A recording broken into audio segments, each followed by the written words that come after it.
I'm with the Special Populations Advisory Committee, and my name is Elizabeth Wallner, and you reminded me to introduce myself, because I normally just forget that part if we go in the short workshop. And the Special Populations Advisory Committee is a California-based organization that works on nothing but special population students, K-12, community college, and adult education. It's the only one in the nation that is collaborative between the two specifically, because there's non-trad dollars through the Perkins Fund. If you want to, I don't think I have the website up. Oh, okay. So if you want to go to our website, there's dozens of resources, so on and so forth. And y'all will make this PowerPoint available somehow? Okay, so, and I think it's in there at the end. But we have lots and lots of resources, and they'll have this. So next. That's me. If you want something from me, I'm on the road a lot this month, but just email me. Next slide. Okay, so we're just going to go through and talk a little bit about different ways that students face barriers that when they're going into something like computers or information technology, what have you, micro-messaging, root causes, and strategies. And then if we get to it, which we probably won't, but a little bit of student information, and then we'll wrap it up. Okay, we won't do evaluations because I just forgot to take the word up because we don't need them. Yay! Okay, next slide. Okay, so our mission is to promote equity and success in CTE programs. I personally think we use the information center for all programs, not just CTE. We do professional development, instructional strategies, and resources on our website. And okay, the website is down here. It's jspac.org. Super easy, jspac.org. Okay, next. Here's my contact information. Lori Harrison runs another one. Carolyn Zachary. Nobody got to community college yet because Sharon Wong just retired. And then from the fiscal managers next. Okay, so on our website we have tons of different. No, absolutely. We have tons of different brochures.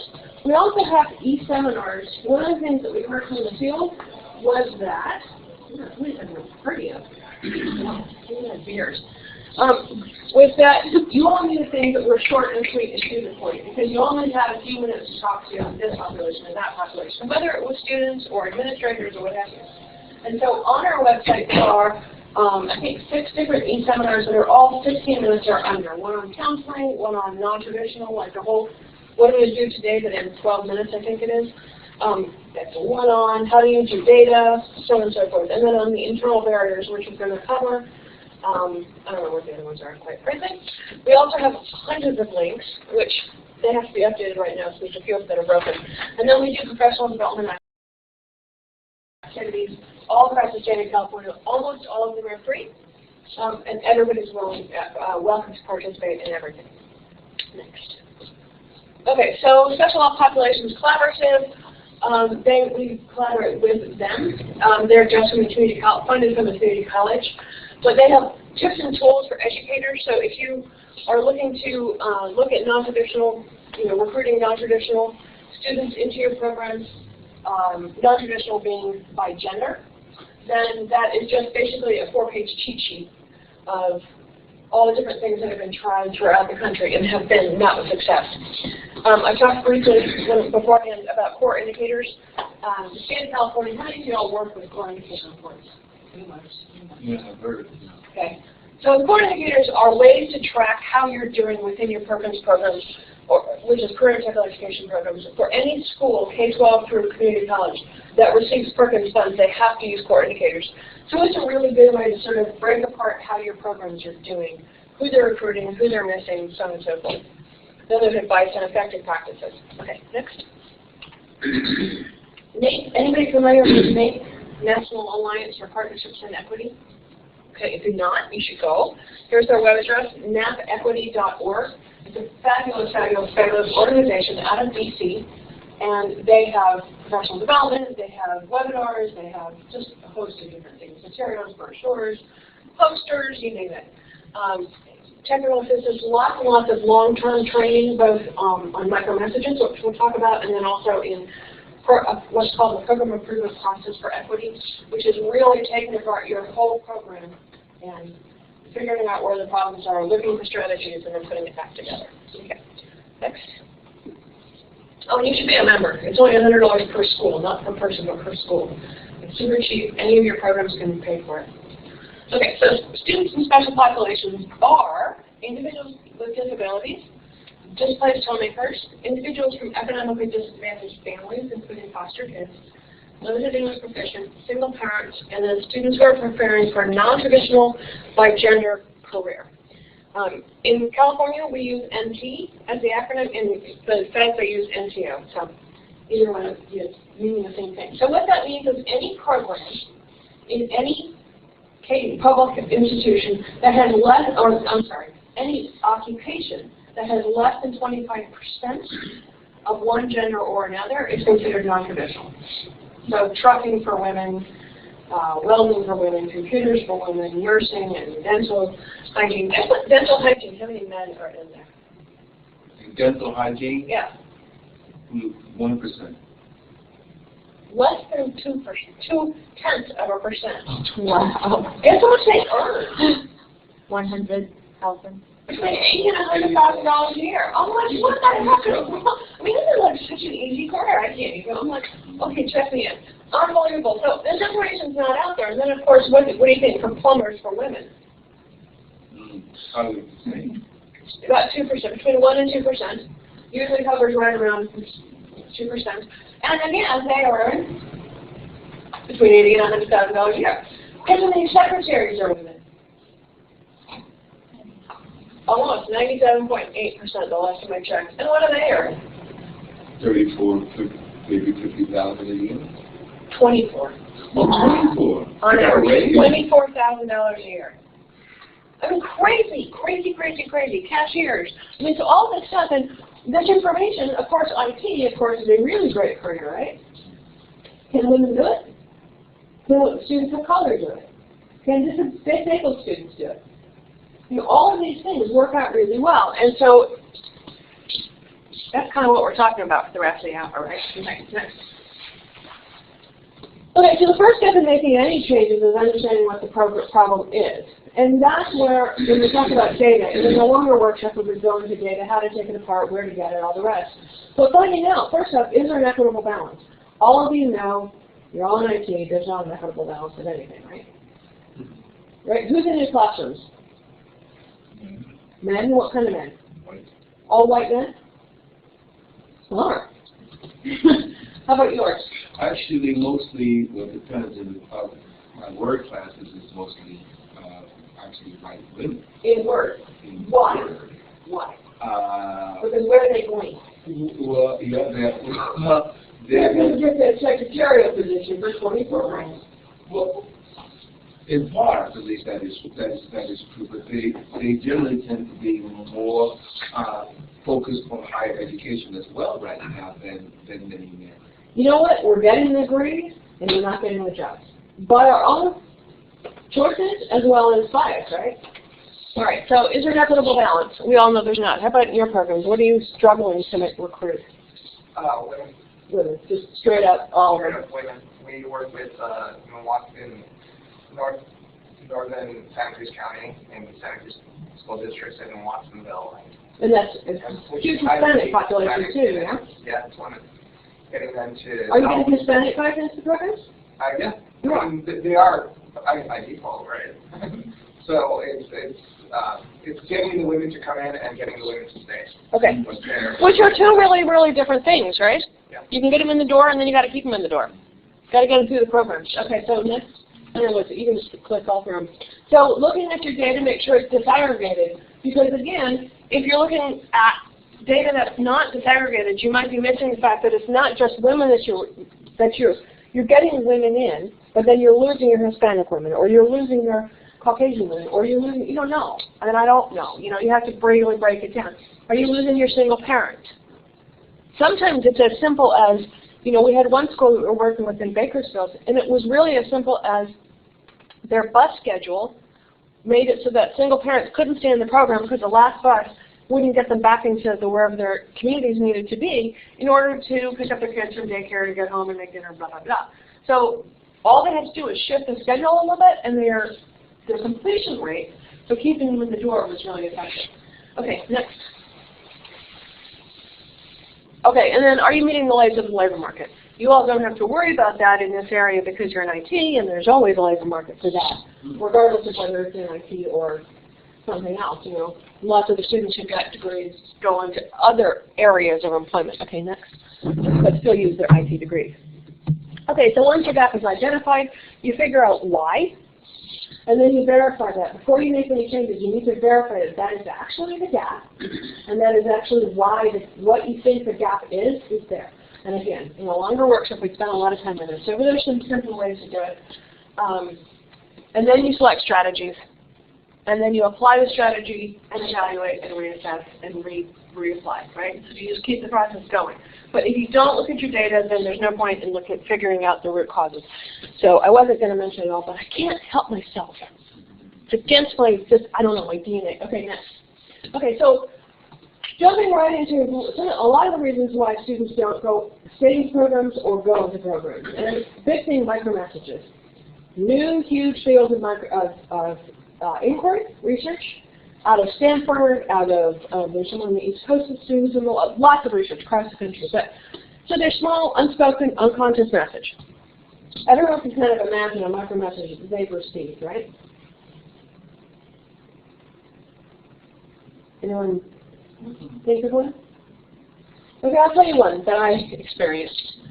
I had a boss who I worked for probably 4 years. And in those 4 years, she never once took a meeting with me in her office and closed the door. It didn't matter if I was crying about something or excited about something or it was personal or it was professional. It didn't make any difference what it was. Contrary to that, she never once took a meeting with anyone else where she did not close that door. And I didn't notice it for a long time. It just didn't make it. I didn't know what it was. It bothered me. I stopped talking to her. I stopped communicating with her. And finally I realized that it was something there. And it wasn't like there was, you know, not a window in the door or anything weird like that. And so it became sort of simple. Or how about when you go up to, and you're in a group and everybody gets introduced but you? I was in a physics class. I raised my hand and the teacher would help me. And there was only 2 guys in the class because this was my degree was to be a teacher, a college school teacher. Of course, most of us were women. So one of the guys put his hand up in the middle of the teacher answering the question. He stopped talking and walked over to answer the guy's question. And this would happen over and over. And finally, I don't remember his name. I can still see him, but I don't remember his name. So I'm like, well, what are you doing? And he's like, he turned around and looked at me and he said, oh, Elizabeth, don't be so pissy. So that was kind of a macroaggression. But having somebody literally just walk away, not getting a job, not being introduced, not being included, not going out to lunch. I mean, there's like tiny little things that happen over and over and over and over. Handshakes. We're talking with the students, and you make eye contact with them. Versus, you're not making eye contact. You're never really connecting with that student, right? So all these kind of things really add up. Anyone think of something that they've either seen or experienced? Being in a group and never being considered for the leadership position. Yeah. Happens all the time, right? Especially as people of color. What? I was the only one in the group. Then you get the leadership all the time. So, I mean, it's an interesting thing, and you don't really know why. It's small, so you can't really say, hey, what's going on here? You may not notice it, like with me and my boss. I didn't notice it for years that this was happening. I just noticed myself pulling away and never talking to her. If I had a work issue, I would just send her an email instead of going in and talking to her, even though literally her office was like, I don't know, 6 feet behind where I worked. So, okay. Next, click. I've been in groups and I've said X and no one paid attention to it. Somebody else says the same thing and they're like jumping up and down at the greatest thing since sliced bread. Yep. And it's a micro inequity you, and it's a micro affirmation. Perfect timing. It's a micro affirmation to that other person, right? Because they're all of a sudden jumping on it like, you know, it's the best thing since sliced bread. But for you, it's like, really? Again? Okay? So if you're a student and you're in a classroom and the teacher walks away every time you put your hand up or a guy puts his hand up or whatever it is, doesn't make eye contact, what does it do to that student? What message is it going to send if this teacher never listens to their input or never takes their input. And so what's the message that the students receiving now? Teacher doesn't care about them. Teacher doesn't care about them? And if it continues, what did I do with my job? What do you think I did? I got a new one. Right. So if a female is sitting in the classroom, an IT classroom, and every time she puts her hand up, 17 of the other guys in the classroom go, and the teachers, because that's what happens, right? Guys are like, I don't know, they're freaks. I have a son, I only have one child, it's a boy. And that boy will put his arm up whether he knows the answer or not. I'm like, dude, you don't know the answer. What is wrong with you? Teacher calls on the one that's like freaking out and then he goes, oh no. You know, I can't tell you how many times I've seen it happen. I was one of those horrible classroom moms. But if the girl never gets drawn, what's going to happen? It's not for her. This is a huge, micro-messages are a huge issue. If every marketing piece that you all are putting out from IT shows what on their marketing materials. I actually, last time I was here, went through all the marketing materials, and I was like, okay, this is a problem. Even sometimes what I've noticed is that marketing materials will be put out and they'll be more inclusive, but if you look at the positioning of the people, it still gives the same message. Who's the dominant person in the group? Who's the most active? And who's being recessed on that same page? Yep. So it's not just that there's a female and there's just an African American and there's a Caucasian and a Hispanic and a Asian and a. It's what are they doing? What roles are they playing? What are they wearing?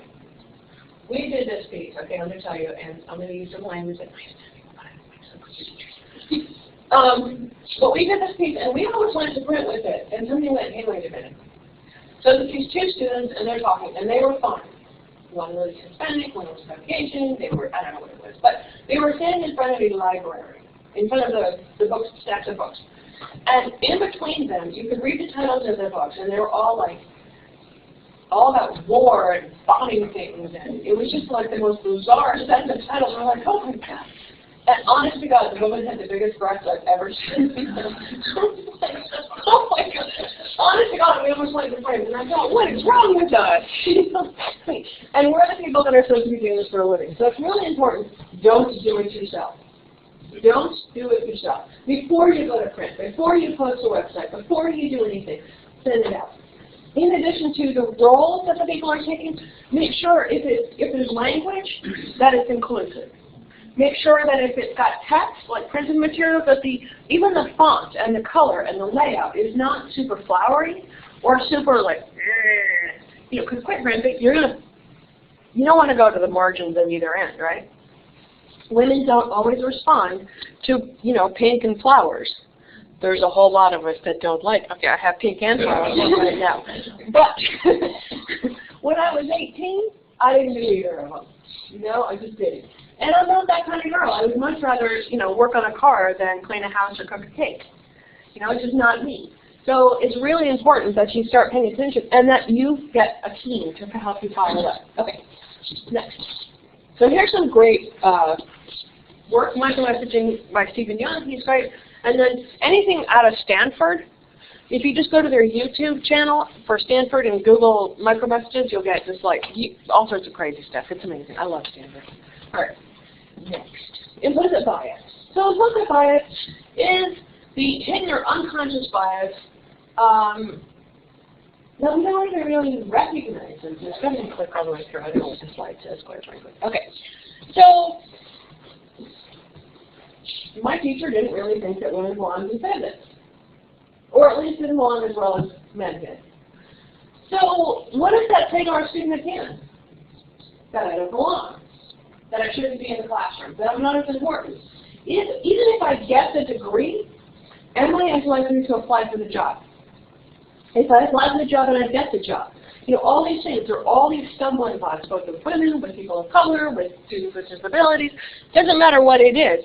If this implicit bias is that we don't see ourselves as being recognized and valuable within the organization, within the career, within the industry, within the program, from y'all's perspective, then there's a problem with it. Implicit bias is the hidden bias, right? It's not the stuff where you just go, yeah, I just don't really like women and they shouldn't be in information science. It's the, they don't get hired. Have you all read the article, Scientists, Your Bias is Showing? No? Google that. It's a fabulous article.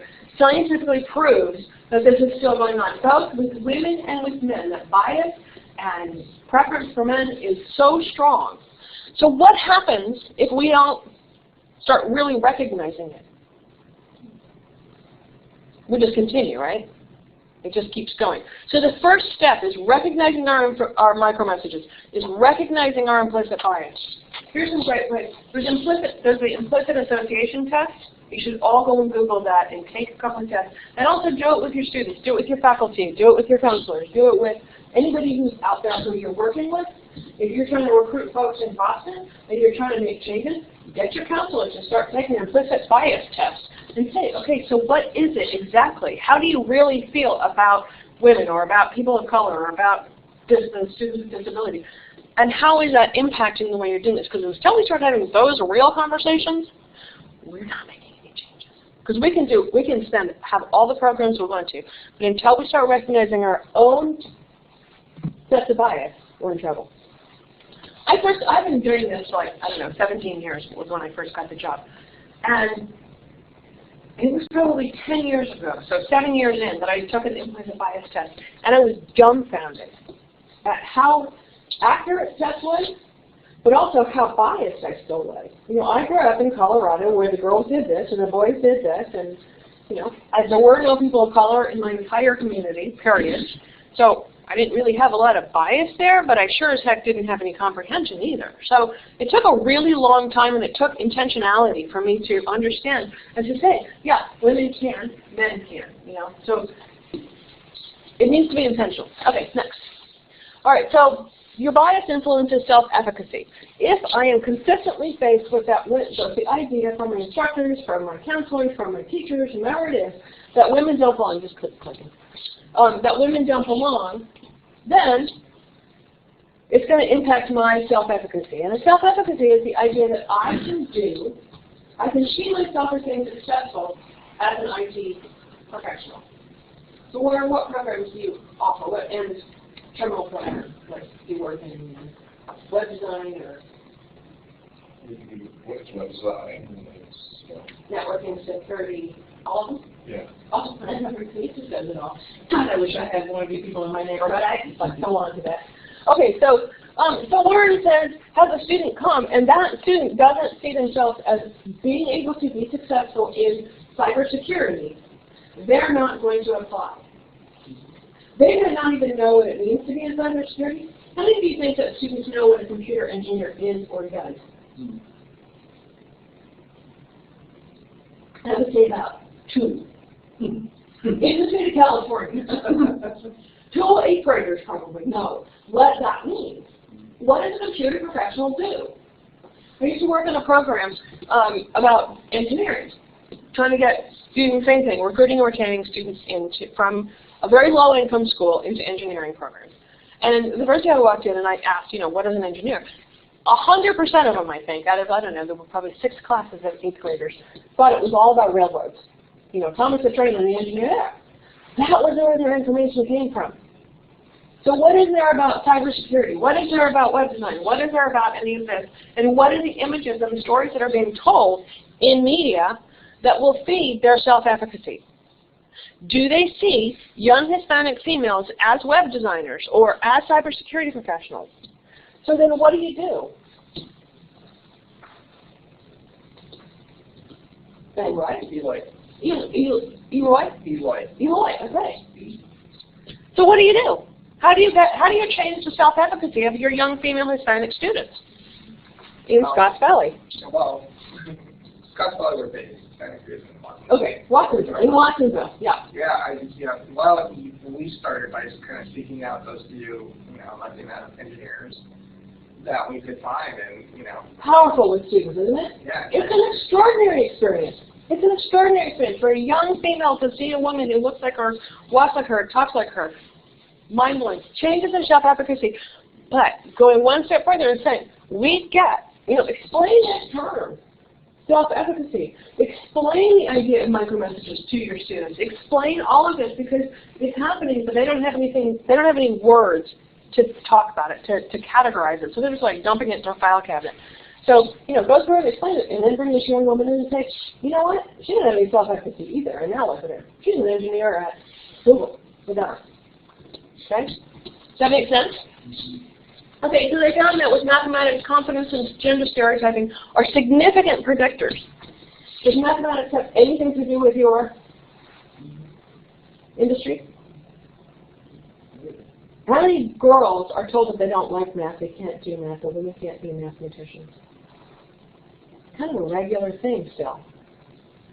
In 2012, there was a Land's End catalog, and I wish I had the pictures of this. They were starting backpacks. It was like the back-to-school catalog. And there were two backpacks, one in sort of red and blacks and things like that, and the other in yellow, and the other one was pinks and purples. So geared to a boy, geared to a girl. The girls didn't have anything on it. It was just a backpack, and it had a little umbrella sticking out of it. And the boys had a flashlight attached to it, and the flashlight was in the shape of a shark, and it had a little soccer ball on it, and it had a water ball attached to it, and it was just like really more active. Again, it comes back to that activity versus I got to protect myself from bullying. And the boys said, super tough, smart, tough as the Superman, something like that. And the girls said, super tough, tougher than long division. Girls are being told to this day that we can't do math. And math is the basis of computers, right? If you can't get through your math class, are you really going to say, yeah, I can be a security professional, cybersecurity professional, I can make it through these courses? Math is hard. It is hard. So is learning English, or any other language, or how to write, or how to do, we spent how long? 2 years learning how to write letters. You don't think about that. That was the basis, right? So it takes a really long time, so we've got to really talk to our students about that. Okay, click. What do we do about it? I just told you. Okay, talk explainability versus capability. You can't do it now, but you couldn't do it. You will be able to do it in a week, or 2 weeks, or 3 weeks, or a month. Because girls tend to self-select out when something goes wrong. And boys are like, yeah, I passed. We're good. Move on. Okay? Again, stereotypes, but there. Allow students to experience success, and if they don't see it, point it out to them. I am really a big fan of being obvious, being intentional and being obvious. Next. Okay, incremental learning, sort of the same thing. When I work with students, they go, oh, I can't do math. Oh, I can't do that. I say, you know what? It wasn't very long ago that you couldn't hold your head up. And now you can dribble a basketball, ride a bike, ride a horse, whatever it is that their interests are. So really pointing out that it's, oh, look at that, I can put it in there. I'm a big fan of intentionality. Being really obvious, telling students about this is really important. Okay? Okay, so internal barriers, one of my favorite topics in the world. Second to that. Next. Okay, along with micromessages, self-efficacy, attribution theory and mindset, really important, stereotype threat. Just skip to the next slide, I don't know what it is. Okay, so stereotype threat, again, started in University of Michigan, a guy named Claude Steele, who is then provost of Stanford, and doing crazy amounts of research. This is his book, Whistling Vivaldi and Other Clues to How Stereotypes Affect Us. Anybody heard of stereotype threat?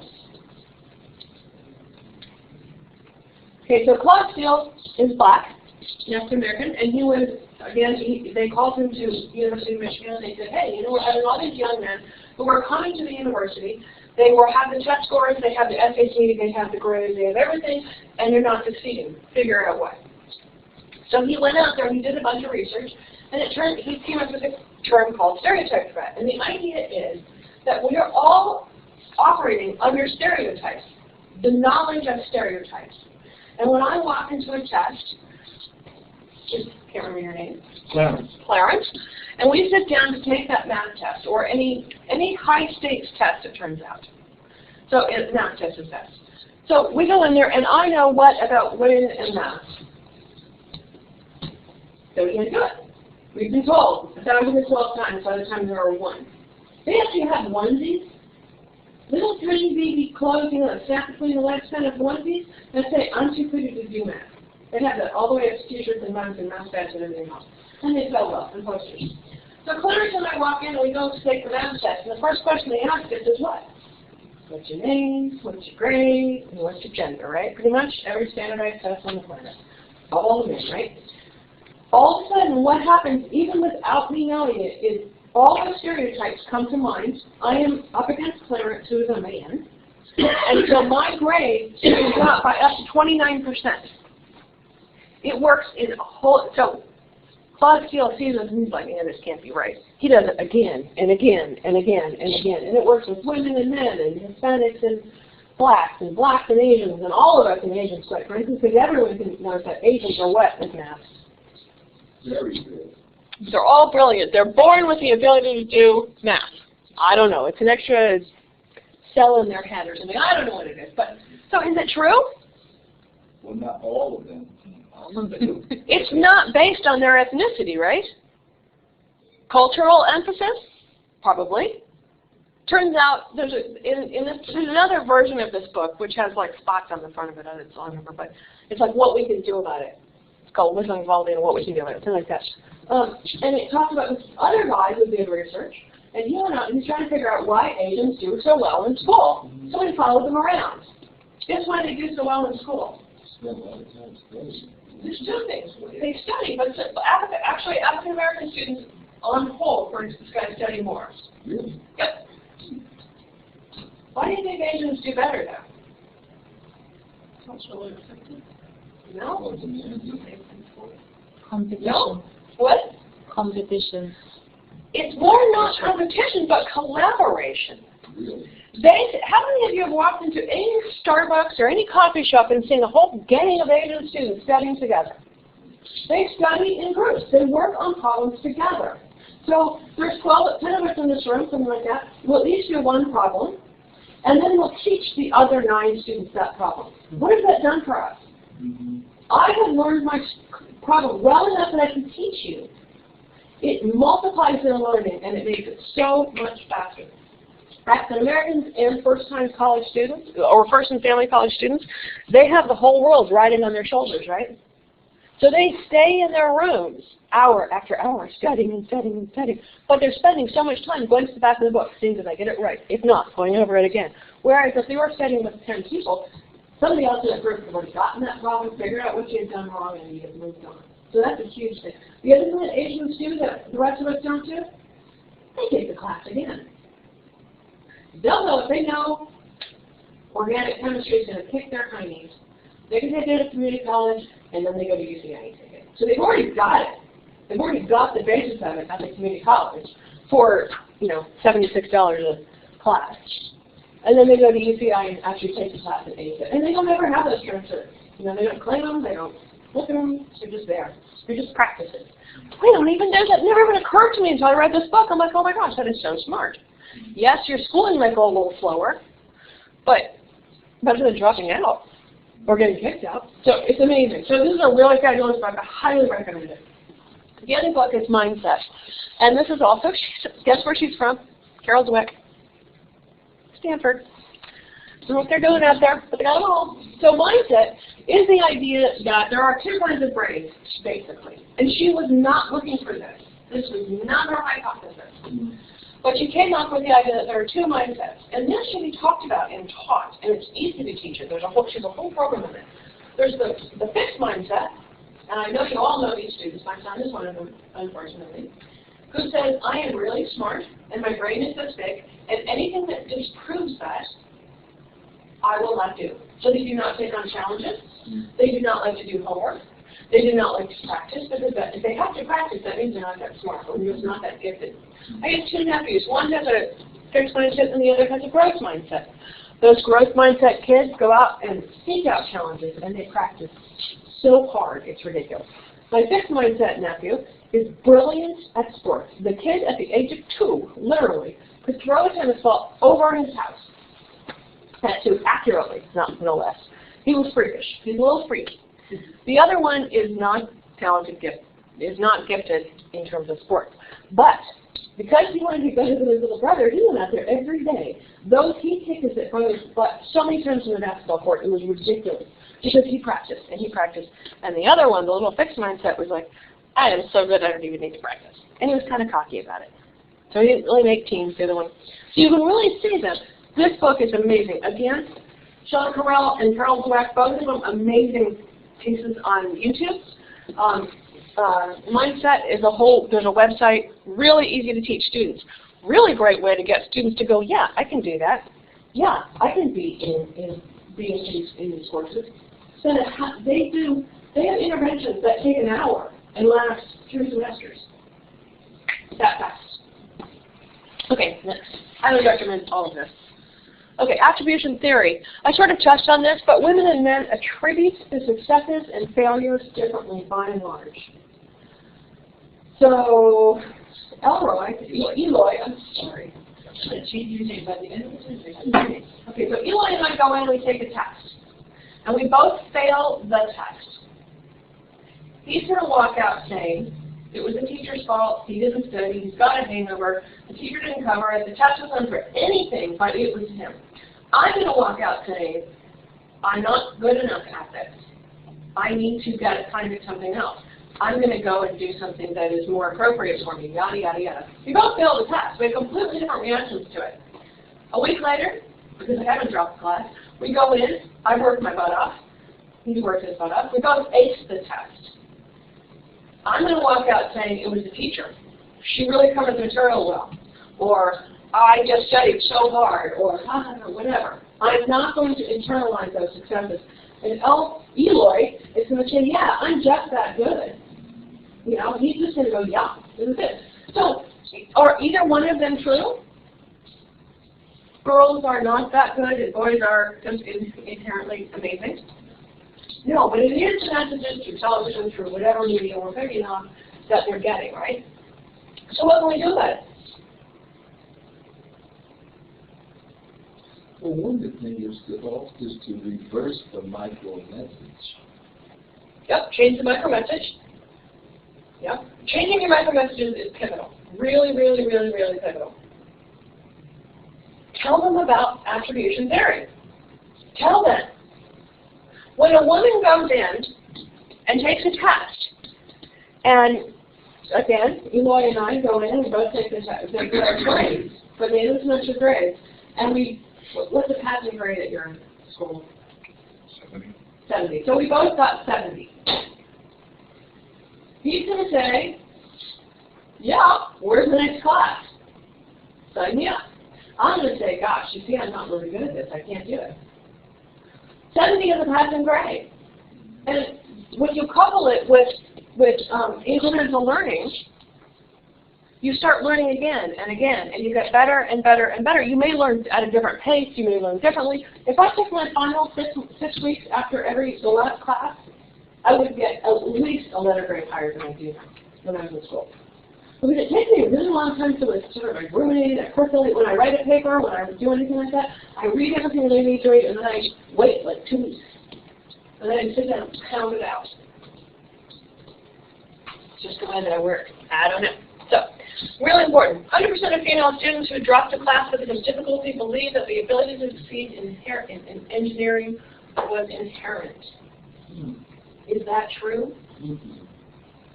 100% is at Rutgers University. 100% of the students. That's crazy to me.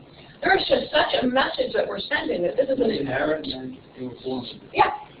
Yeah. So we believe that if we don't get it right. So that's why Eloy is going to say, yeah, I can do this. And I'm going to go, oh, see, I don't have the inherent ability.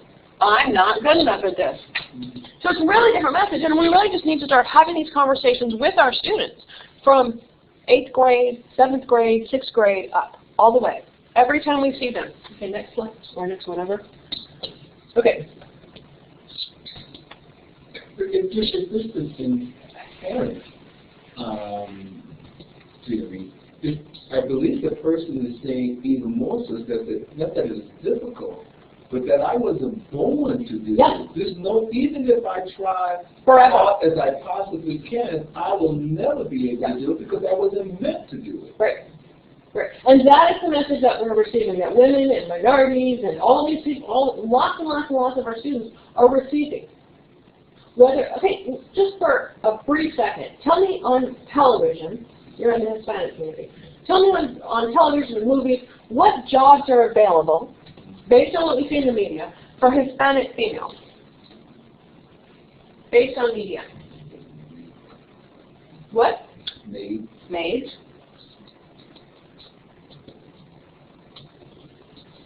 Nannies. Cooks. I mean, it's not really realistic, right?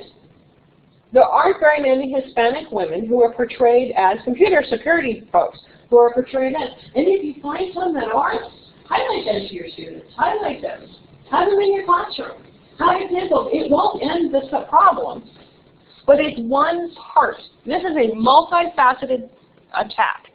There has to be representation. There have to be folks who are actually from your community. There has to be, and one thing that really helps is if you can get role models who are just above your students. So if you're working with 8th graders, get high school students. If you're working with high school, get college. If you're working with college, get early professionals.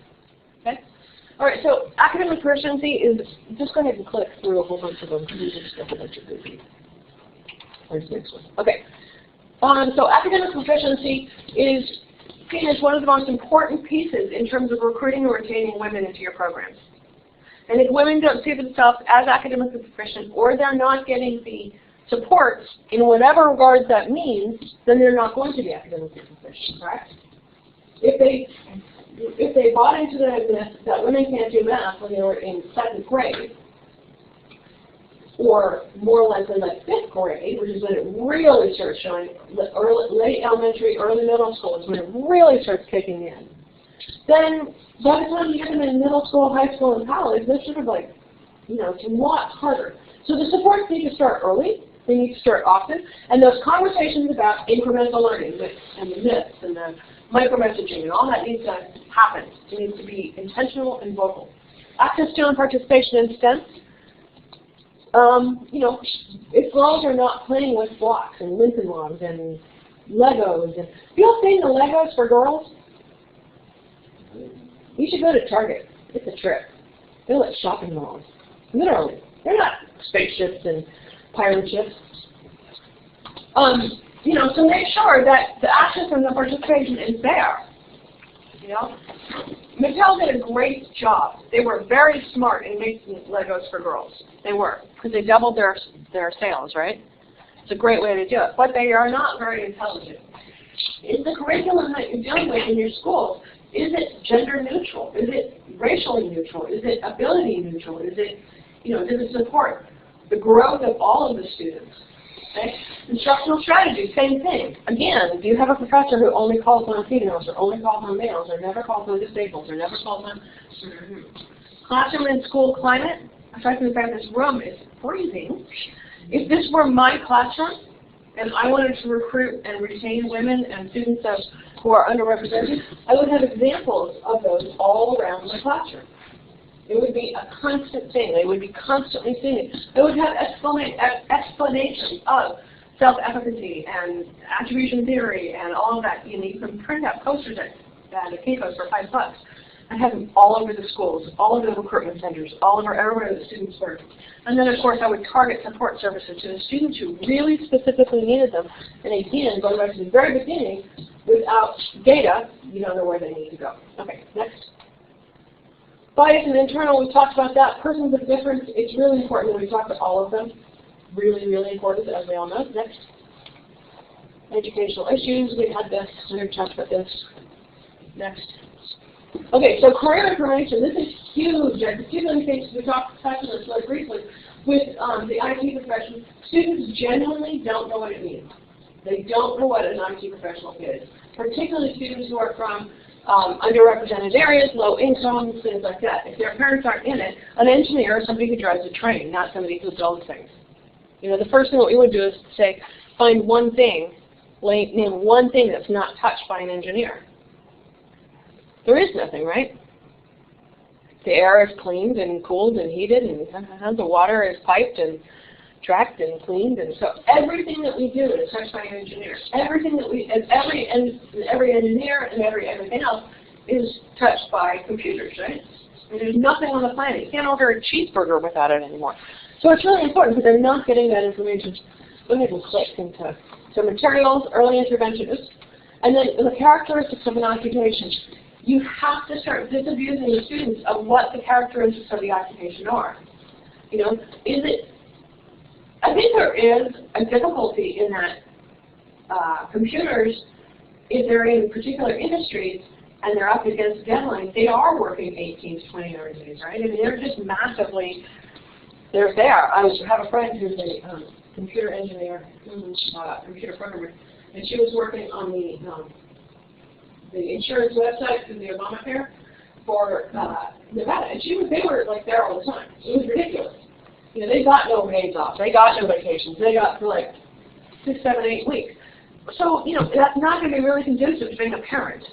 So there's going to be some natural changes, and they're going to have to make decisions. Do you want to go here, or do you want to go work for a community college, or do you want to go work for a, you know, whatever. So there's lots of different areas. So they have to students have to understand that the Valley of the Dolls, or the Valley of the Geeks, whatever that movie is, that shows that, you know, amazing workload. That's what we all think of as computers, right? Computer geeks, low pocket protector, the whole thing here. So start disabusing folks of that. Go ahead.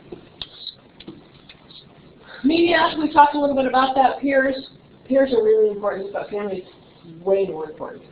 70% of all students say that they're influenced by their parents in terms of career. Who thought it? I didn't think my son cared a whit, but apparently he does. Maybe he does.